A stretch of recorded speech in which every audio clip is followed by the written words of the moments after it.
Hello students, so we are going to start a new chapter of your science which is atoms and molecules. This is the third chapter of your science book under chemistry section. ठीक ना? तो ये chemistry part में आपका तीसरा chapter है जिसका नाम है एटम एंड मॉलिक्यूल्स। तो इस चैप्टर को हम लोग अब पढ़ना स्टार्ट करेंगे।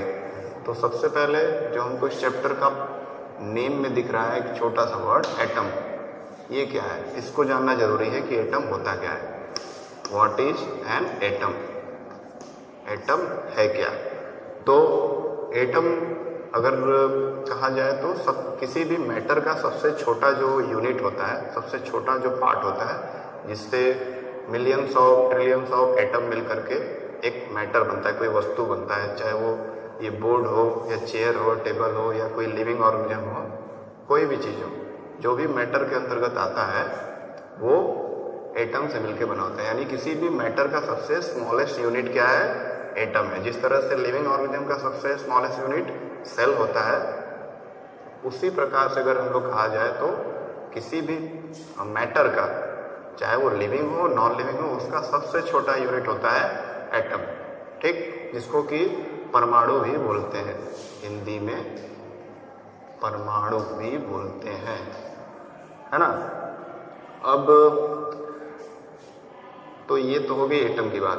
जैसा कि अगर आप इंडियन हिस्ट्री के हिसाब से इसको समझेंगे कि अकॉर्डिंग टू इंडियन फिलोसफर, तो महर्षि कणक, महर्षि एक ऋषि थे, तो उन्होंने ही ये नाम दिया था परमाणु, है ना। जो परमाणु शब्द है महर्षि कणद थे। महर्षि मतलब महान ऋषि, जैसा कि आप हिंदी में पढ़ते होंगे समास में। तो कोई महान ऋषि थे। हम लोग जानते हैं कि हमारा जो कल्चर है, हमारा जो हिस्ट्री रहा है, तो पहले के ऋषि मुनि बहुत ज़्यादा उनको ज्ञान था, साइंटिफिक नॉलेज था। तो उन्हीं में से एक थे हमारे जो बहुत ही विद्वान ऋषि, जिनका नाम था कणद। उन्होंने ही इस परमाणु शब्द के बारे में बताया था और ये भी बताया था कि कोई भी जो मैटर होता है, वस्तु होता है, वो इसी से मिलके बना होता है।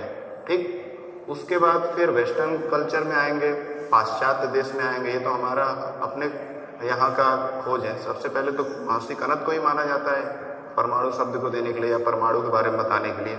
फिर वेस्टर्न कल्चर में आते हैं तो जॉन डाल्टन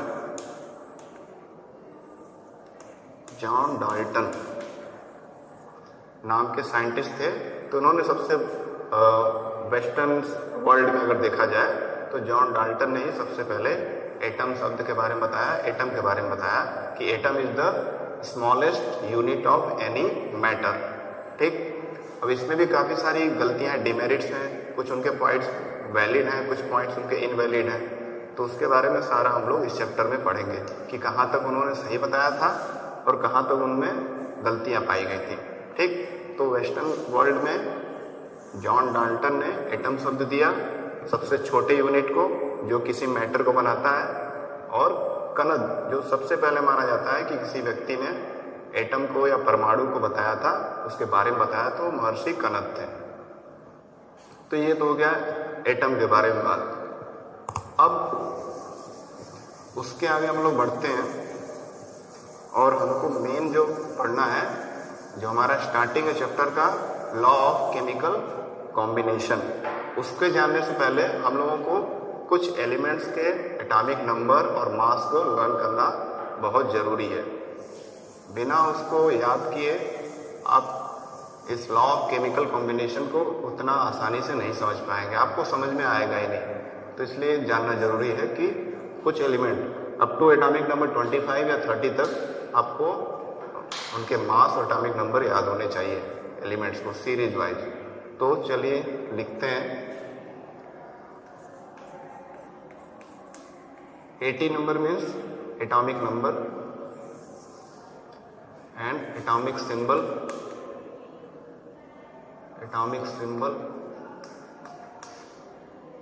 एंड देन उसके बाद एटॉमिक मास।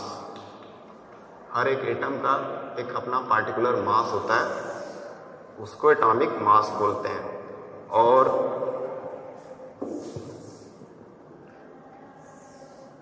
उसके अलावा हर एक एटम का अपना एक सिंबल दिया गया है उनके रिसर्चर्स के द्वारा, जो उन्होंने उनको खोजा है एटम्स को एटमॉस्फेयर में या अर्थ क्रस्ट में।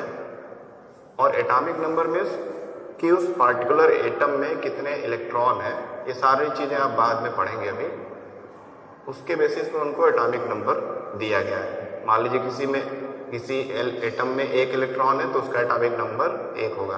तो इस तरह से कुछ नंबरिंग की गई है इनको और पीरियोडिक टेबल में अरेंज किया गया है। तो सारे जो एलिमेंट है पीरियोडिक टेबल में एटॉमिक नंबर के बेसिस पे अरेंज किए गए हैं, ठीक है, यानी नंबर ऑफ इलेक्ट्रॉन के बेसिस पे। तो सबसे पहले स्टार्ट करते हैं एटॉमिक नंबर 1 2 3 4 5 6 7 8 9 10 11 12 13 14 15 16 17 18 और भी हम लोग उस तरफ लिख देंगे, फिलहाल इतने का लिखते हैं इस साइड।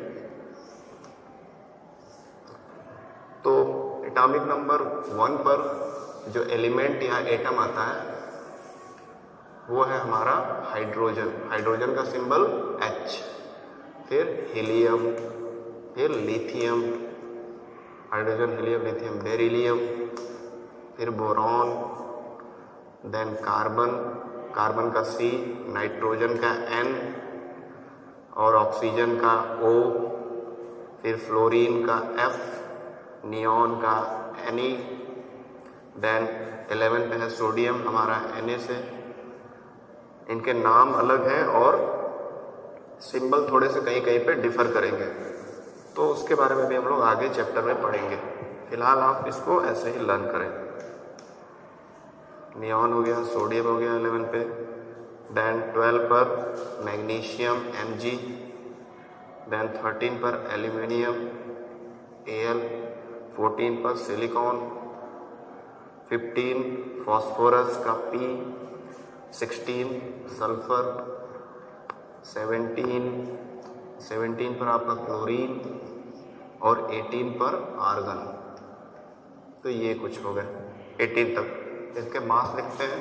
हाइड्रोजन का मास पाया गया है रिसर्च के द्वारा 1, हीलियम का 4, लिथियम का 7। ये अप्रॉक्सीमेट वैल्यू है, एग्जैक्ट वैल्यू नहीं है, ये पॉइंट्स में रहता है, लेकिन इसको एस्टिमेटेड या अप्रॉक्सीमेशन मेथड लगाकर लगभग कर दिया गया है। तो 7, देन 4 9 हो गया इसका, और इसका 10, कार्बन का 12, नाइट्रोजन का 14। ये सारा अप्रॉक्सीमेट है, डेसिमल वैल्यू को नेग्लेक्ट किया गया है। ऑक्सीजन का 16, फ्लोरीन का 19, नियॉन का 20, एंड देन सोडियम का 23, magnesium 24, aluminium 27, silicon 28, phosphorus 30, sulphur 32, chlorine का थोड़ा सा एक्सेप्शनल है, थोड़ा सा अलग है पॉइंट में 35.5। आर्गन का है 39.9, अप्रॉक्सीमेटली 40 बोल सकते हैं इसको। इसी तरह से सिमिलरली कुछ और एलिमेंट का लिख लेते हैं।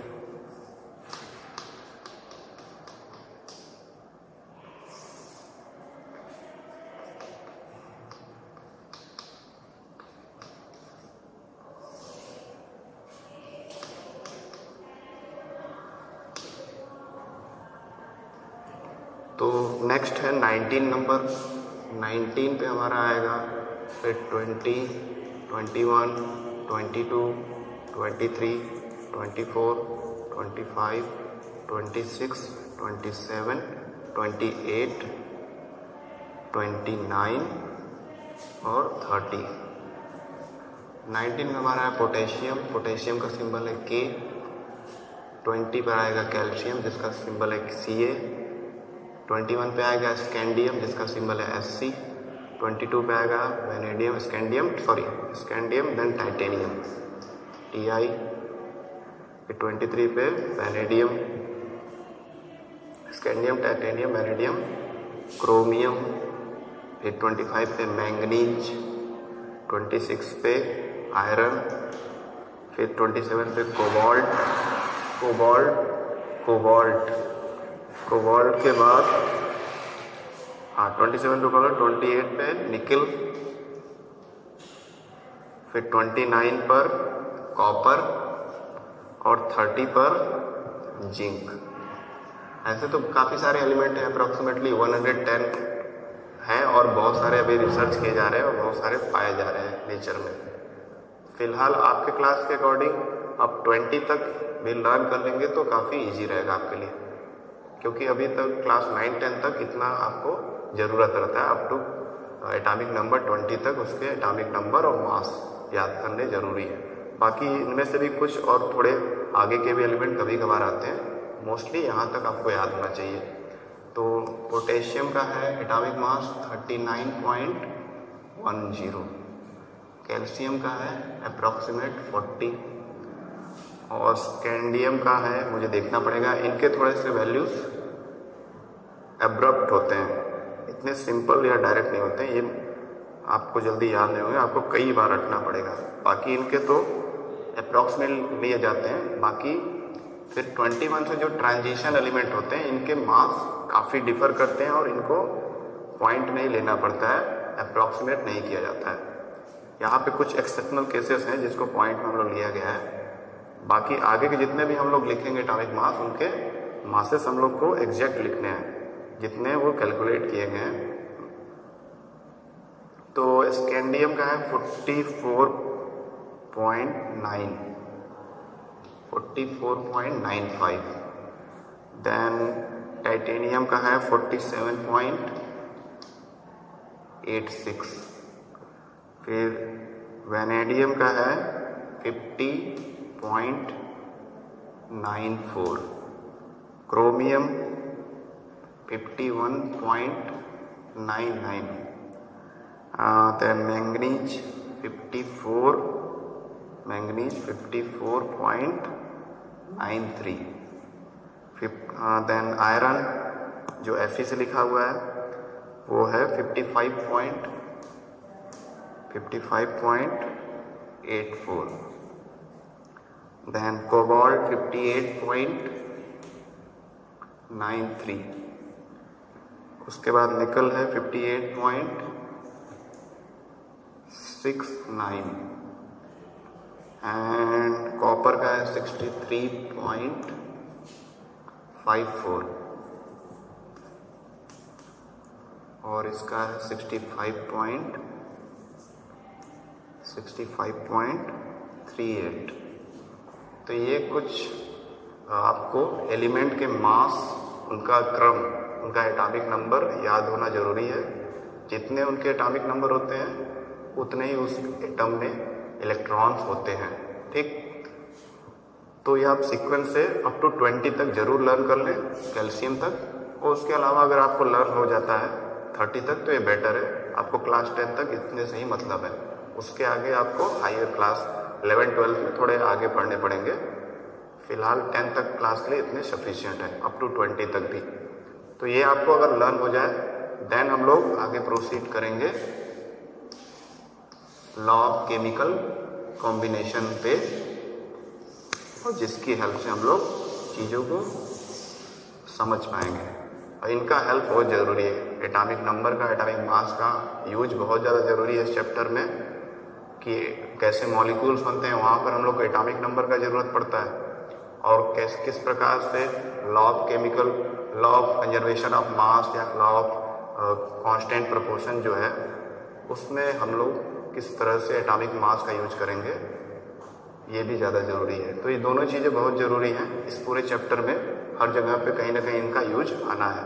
तो इसीलिए इसको ज़रूर से लर्न करना है आप लोगों को, कम से कम कैल्शियम तक तो ज़रूर, उसके आगे का नहीं याद होता है कोई प्रॉब्लम नहीं है, बट कैल्शियम तक 20 तक आपको याद होना चाहिए।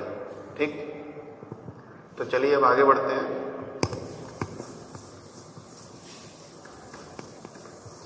इसके बाद हम लोग लॉ ऑफ केमिकल कॉम्बिनेशन पढ़ेंगे।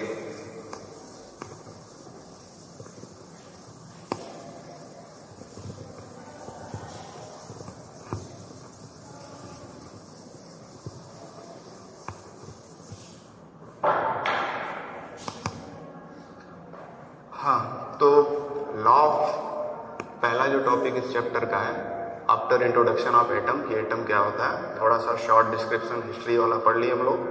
देन कुछ एलिमेंट्स के मास और एटॉमिक नंबर के बारे में जान लिए। अब जो स्टार्ट हो रहा है वो लॉ ऑफ केमिकल कॉम्बिनेशन।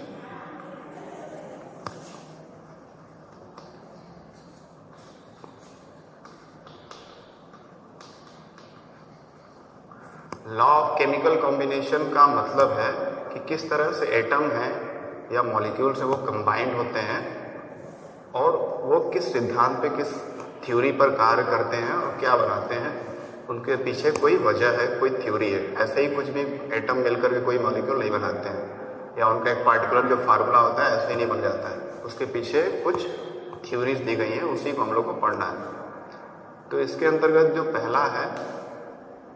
पहला नंबर है लॉ का, वो है law of conservation of mass. Law of conservation of mass. Law of conservation of मास इसको दिया था, इसके बारे में डिस्क्रिप्शन दिया था, इसके बारे में जो बताया था सबसे पहले वो थे हमारे साइंटिस्ट एंटोनी लेवोसियर,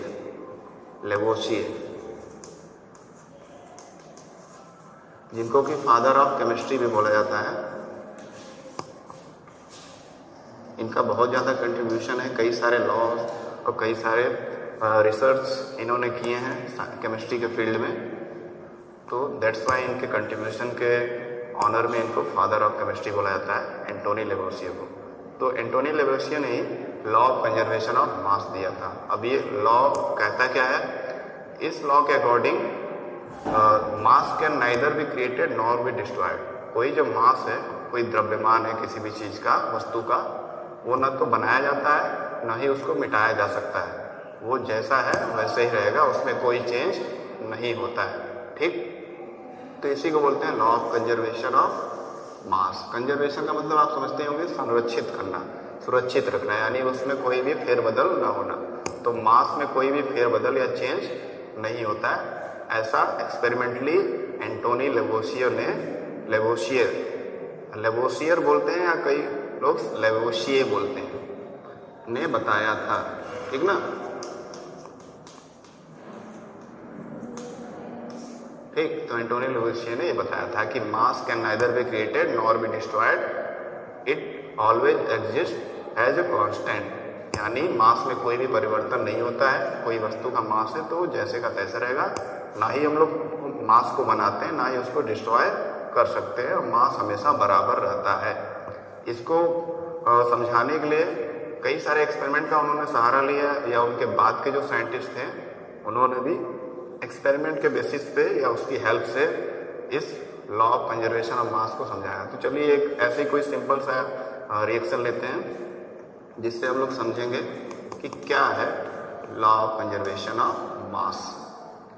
एग्जाम्पल के लिए कोई सिंपल सा छोटा एग्जाम्पल, छोटा रिएक्शन। हाइड्रोजन गैस है और ये ऑक्सीजन गैस है। यहाँ जो ब्रैकेट में मैं लिख रहा हूँ, हाइपेंथेसिस में, ये पैरेंथेसिस में जो लिख रहा हूँ मैं, ये सिंबल जो है गैस का है। ये फिजिकल स्टेट बता रहा है कि ये जो एटम है या मॉलिक्यूल है वो किस स्टेट में है, तो गैसीय स्टेट में है। दोनों गैसेस रिएक्ट की और क्या बन गया, H2O, लिक्विड, पानी बन गया। ठीक ना। अब यहाँ पर क्लास 10th में आप अगर जाएंगे तो वहाँ पे केमिकल रिएक्शन बैलेंस करने का आता है। यहाँ पे अगर आप ध्यान से केवल देखें कुछ समय के लिए, नेक्स्ट क्लास मतलब नेक्स्ट ईयर आप पढ़ेंगे ही, हाइड्रोजन यहाँ 2 है, यहाँ भी 2 है इस तरफ, है ना। इस रिएक्शन का एक साइड है, ये दूसरा साइड। इसको हम लोग रिएक्शन का रिएक्टेंट साइड बोलते हैं, रिएक्टेंट साइड। यानी यहाँ पर वो केमिकल्स या मॉलिक्यूल्स होते हैं या वो एटम्स होते हैं जो रिएक्ट करते हैं आपस में, और उसके बाद जो बनता है वो दूसरी साइड बनता है, एरो की दूसरी तरफ, इसको प्रोडक्ट साइड बोलते हैं। यहाँ पे चीज़ें बनती हैं, कुछ नया केमिकल हमको मिलता है रिएक्शन के बाद। कभी कभी रिएक्शन में प्रोडक्ट बनता है, किसी में नहीं बनता है, तो ये भी केसेस आप हायर क्लास में समझेंगे। तो ये रिएक्टेंट साइड में हाइड्रोजन गैस है और ऑक्सीजन गैस है, और यहाँ H2O है, ठीक। उसके बाद यहाँ हाइड्रोजन 2 है, इधर हाइड्रोजन 2 है, बराबर है, कोई दिक्कत नहीं। यहाँ पे ऑक्सीजन 2 है, लेकिन यहाँ पे ऑक्सीजन, इसके बाद कोई नंबर नहीं है, तो क्या मानेंगे, 1 मानेंगे। तो हमको बैलेंस करना पड़ेगा। ऑक्सीजन की संख्या जब तक बैलेंस नहीं है तब तक ये लॉ ऑफ कंजर्वेशन ऑफ मास हम सही से समझा नहीं पाएंगे। तो यहाँ पे मैं 2 से अगर मल्टीप्लाई कर दूँ, हमेशा मल्टीप्लाई करने के लिए क्रॉस का निशान नहीं लगाएंगे, सीधे नंबर को उस मॉलिक्यूल के पहले लिख देंगे। तो अब ये 2 से मल्टीप्लाई करेंगे हाइड्रोजन को, तो 2 2 जा 4, हाइड्रोजन यहाँ 4 हो गया, और 2 1 जा 2, ऑक्सीजन हो गया 2, ठीक। तो ऑक्सीजन तो हमारा बैलेंस हो गया, लेकिन हाइड्रोजन का बिगड़ गया कॉम्बिनेशन, यहाँ 4 हो गया, यहाँ 2 है।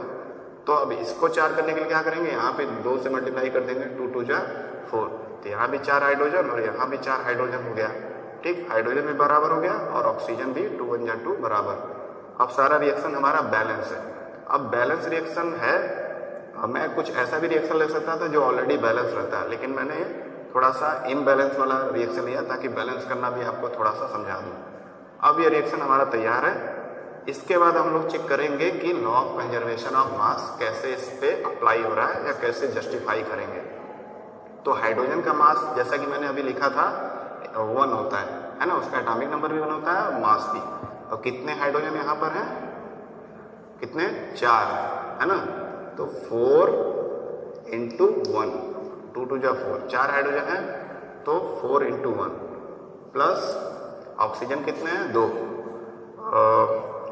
2 ऑक्सीजन है, एक ऑक्सीजन का मास कितना था, 16, तो 2 × 16, ठीक। तो इन दोनों को पहले ऐड कर लेते हैं, 4 + 32, यानी कि हो गया 36। यानी हाइड्रोजन गैस और ऑक्सीजन गैस का जो टोटल मास है इस तरफ रिएक्टेंट साइड में 36 हो गया ग्राम, ठीक। अब इधर का वाटर का देखते हैं। वाटर में क्या है, 2, ये 2 जो है दोनों के बाहर लगा है ना, तो ये 2 हाइड्रोजन से भी मल्टीप्लाई होगा और ऑक्सीजन से भी 1 / 1 मल्टीप्लाई होगा। तो 2 × कितने हाइड्रोजन है, 2 हाइड्रोजन का 2 मास होगा, प्लस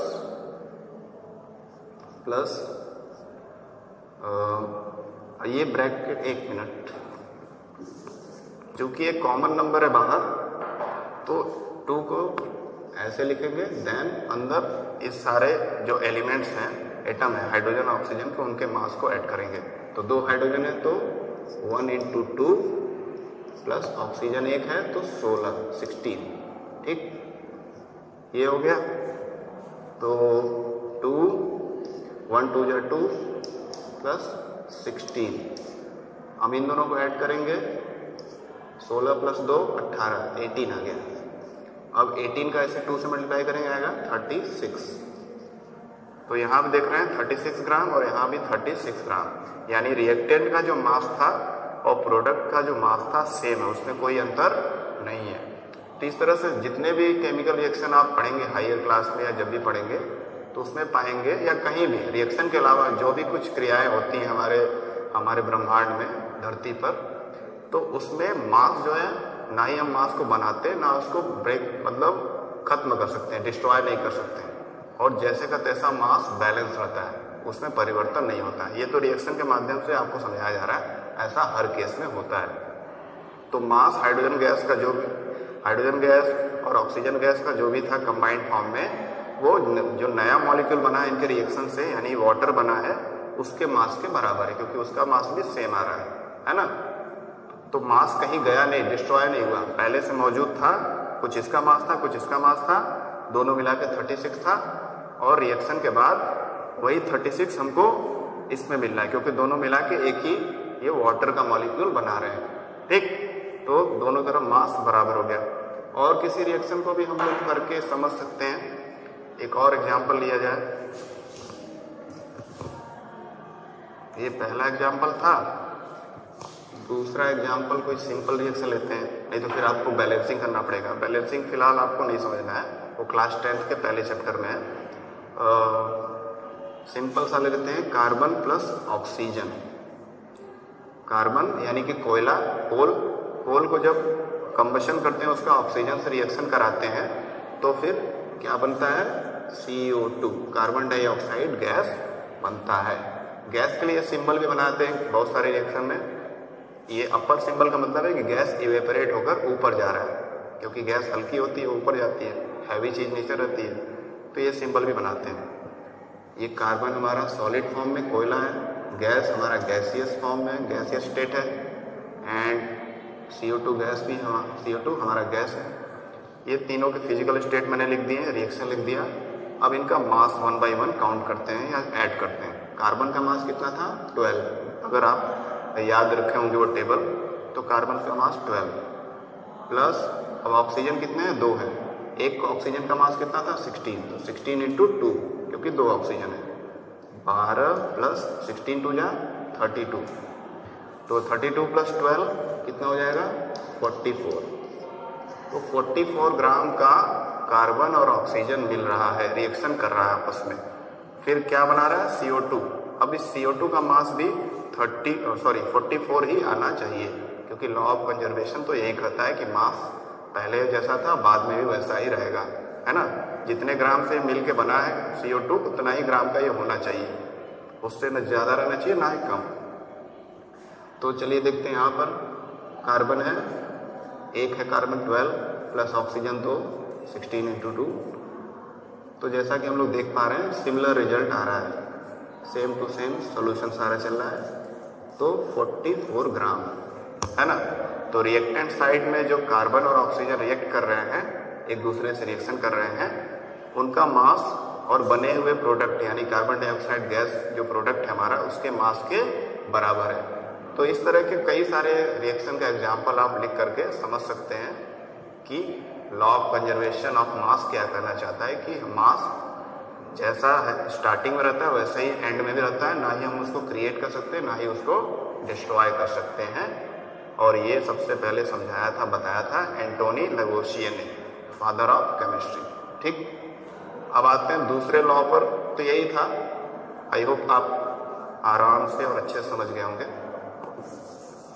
दूसरा हम लोग पढ़ते हैं, दूसरा law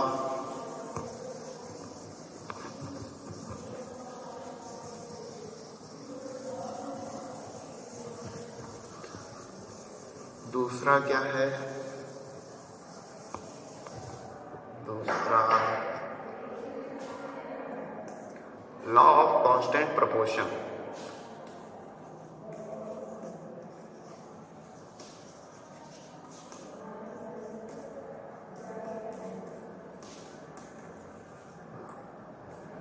law of constant proportion ये दूसरा लॉ है केमिकल कॉम्बिनेशन का। जैसा कि इसका नाम ही है कि हाँ कॉम्बिनेशन हो रहा है, लोग चीज़ें जुड़ रही हैं। जैसे रिएक्शन में अभी हम लोग देखे थे पहले लॉ को एग्जाम्पल में, कि उसमें चीज़ें कंबाइंड हो रही थी, कुछ नया बना रही थी, कुछ नया केमिकल नया प्रोडक्ट बना रही थी। तो वही कॉम्बिनेशन, जब केमिकली बॉन्डिंग होता है, रिएक्शन होता है, चीज़ें जुड़ती है, कंबाइंड होती हैं, तो वो किस सिद्धांत पे, किस लॉ पे कार्य करती हैं, उसी के बारे में हम लोग पढ़ रहे हैं। तो दूसरा है कांस्टेंट प्रोपोर्शन। कांस्टेंट प्रोपोर्शन का मतलब है कि कोई भी जो मॉलिक्यूल बनता है या कंपाउंड बनता है वो कई सारे एटम के मिलने से बनता है ना। तो वो जो एटम मिलकर कंपाउंड या मॉलिक्यूल बनाते हैं, उनके मास का जो रेशियो है वो कांस्टेंट रहता है। अब कैसे ये होता है वो समझा दूं मैं, तब आपको ज़्यादा क्लियर होगा। जैसे कि वाटर का एग्जांपल लेते हैं। वाटर अभी हम लोग देखे थे, रिएक्शन मैंने बताया था कि हाइड्रोजन गैस और ऑक्सीजन गैस से मिलने से वाटर बनता है। ठीक, हाँ, तो ये वाटर हमारा है। तो ये लॉ क्या कहता है कि अकॉर्डिंग टू दिस लॉ, हाँ पहले ये भी जान लीजिए किसने दिया था, ये प्राउस्ट नाम के साइंटिस्ट थे, उन्होंने ये दिया था लॉ ऑफ कांस्टेंट प्रोपोर्शन। हाँ, अब आते हैं, according to this law any compound formed from any its component must be in their constant ratio of mass, कि कोई भी अगर मॉलिक्यूल या कंपाउंड बना है अपने एटम के कॉम्बिनेशन से या एलिमेंट के कॉम्बिनेशन से, तो उसका जो प्रोपोर्शन, उसके मास का जो रेशियो रहेगा वो हमेशा कांस्टेंट रहेगा। जैसे कि पानी है या जल है H2O, ये वाटर है, इसका फार्मूला है H2O। तो ये वाटर में हाइड्रोजन एटम और ऑक्सीजन एटम का कॉम्बिनेशन है, और इन दोनों के मास का रेशियो, हाइड्रोजन के मास और ऑक्सीजन के मास का रेशियो हमेशा कांस्टेंट रहेगा। चाहे पानी हम लोग धरती से पाएं या किसी अंतरिक्ष के किसी ग्रह से पाएं, अगर वो वाटर है तो उसका मास का रेशियो कांस्टेंट रहेगा, ठीक ना।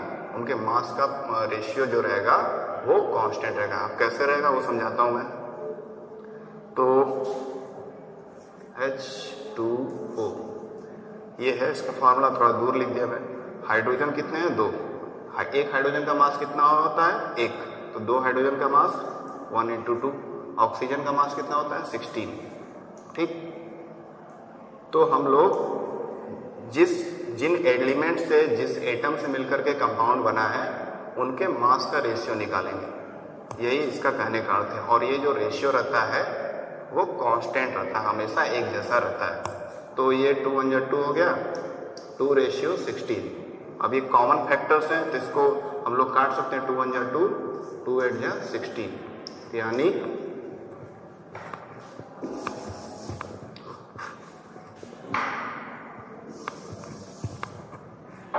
हाँ, तो ये हो गया 1:8। तो हाइड्रोजन और ऑक्सीजन के बीच का रेशियो क्या आया? 1:8। यानी जब भी हाइड्रोजन 1 रेशियो में हो और ऑक्सीजन 8 रेशियो में है, इस तरह का कोई रेशियो बन रहा है किसी मॉलिक्यूल में हाइड्रोजन और ऑक्सीजन के बीच में, तो हमेशा वो मॉलिक्यूल क्या होगा? पानी ही होगा, H2O ही होगा।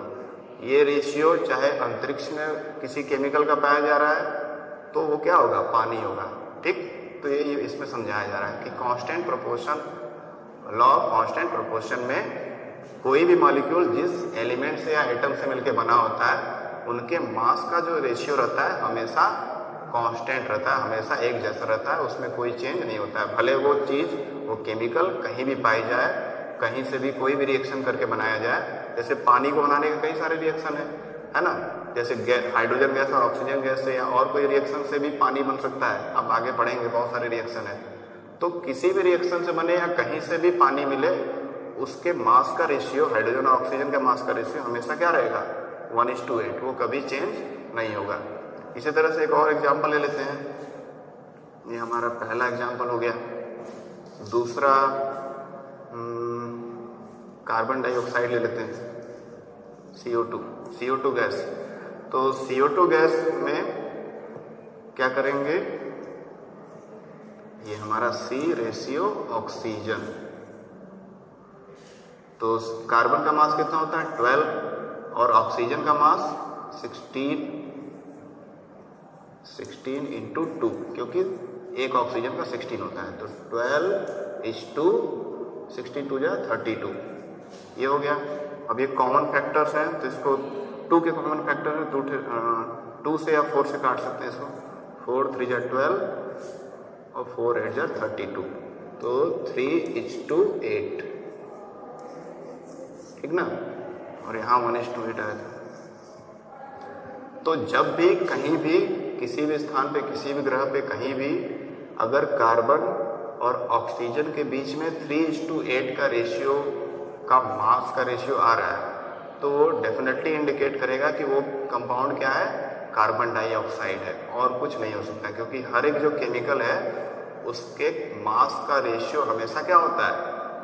कांस्टेंट रहता है, उसमें कोई चेंज नहीं होता है। इसलिए हर एक केमिकल का अपना एक कांस्टेंट मास रेशियो है। तो ये ऐसा पाया गया है रिसर्च के द्वारा, ठीक है। और इसको हम लोग ऐसे प्रूव भी कर सकते हैं पीरियोडिक टेबल के मास का यूज करके, ठीक। तो इस तरह से आप आई होप समझ गए होंगे कि कांस्टेंट मास क्या है और कांस्टेंट मास यानी कंजर्वेशन ऑफ मास क्या है, और दूसरा लॉ क्या है, कांस्टेंट प्रोपोर्शन यानी उनके मास का रेशियो जिससे मिल करके कोई मॉलिक्यूल बना है वो हमेशा एक समान रहता है, एक जैसा रहता है, कांस्टेंट रहता है, कोई उसमें चेंज बिल्कुल नहीं होता है। ठीक है, तो फिलहाल के लिए इतना ही।